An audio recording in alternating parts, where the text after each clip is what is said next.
নবীকে মৃত্যুর পূর্বে মালাকুল মউত জানায়, অনুমতি চায়। অনুমতি না নিয়ে কোনো নবীর জান কবজ করা হয় নাই। তো ইব্রাহিম আলাইহিস সালাম বললেন, আজরাইল, আমার একটা ছোট্ট প্রশ্ন আছে আল্লাহর কাছে, তুমি একটু জিগাইয়া আসো। যাও, তুমি জিগাও। তো আজরাইল মালাকুল মউত বোঝাচ্ছে বলে, তো তুমি গিয়া বলবা আল্লাহর কাছে, আয়াকবিজুল খলিল রুহা খলিলিহি।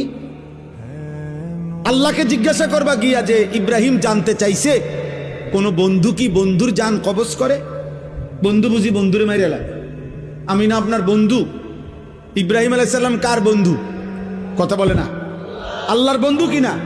তো ইব্রাহিম আলাইহিস সালাম বলতেছে, যাও গিয়া জিগাও কি বন্ধু এটা? বন্ধু বন্ধুরে মারতে কয়?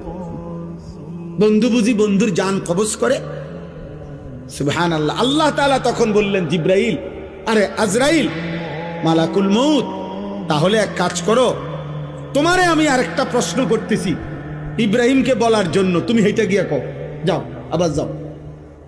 তো মালাকুল মউত এসে এবার ইব্রাহিম আলাইহিস সালামকে বললেন, আপনার কথার জবাবে আল্লাহ তাআলা একটা প্রশ্ন করছেন, আপনি হেইটার উত্তর দেন। তো বলছে কি? তো আল্লাহ তাআলা জানতে চাইছেন, আয়াকরাহুল খলিল লিকা খলিলিহি, বন্ধু কি তাহলে বন্ধুর মুলাকাত সাক্ষাৎ চায় না?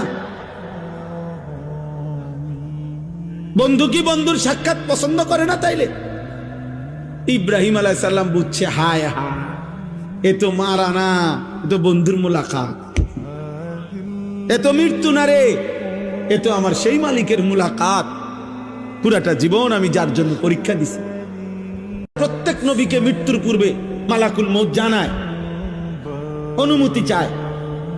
অনুমতি না নিয়ে কোনো নবীর জান কবজ করা হয় নাই।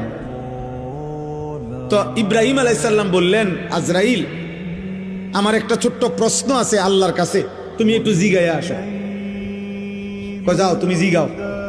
তো আজরাইল মালাকুল মউত বোঝাচ্ছে বলে, তো তুমি গিয়া বলবা আল্লাহর কাছে, আয়াকবিজুল খলিল রুহা খলিলিহি। আল্লাহকে জিজ্ঞাসা করবা গিয়া যে ইব্রাহিম জানতে চাইছে কোন বন্ধু কি বন্ধুর জান কবজ করে? বন্ধু বুঝি বন্ধুরে মাইরে এলা? আমি না আপনার বন্ধু? ইব্রাহিম আলাইহিস সালাম কার বন্ধু? কথা বলে না, আল্লাহর বন্ধু কিনা? তো ইব্রাহিম আলাইহিস সালাম বলতেছে, যাও গিয়া জিগাও কি বন্ধু এটা? বন্ধু বন্ধুরে মারতে কয়? বন্ধু বুঝি বন্ধুর জান কবজ করে? সুবহানাল্লাহ। আল্লাহ তাআলা তখন বললেন, জিব্রাইল, আরে আজরাইল, মালাকুল মউত, তাহলে এক কাজ করো,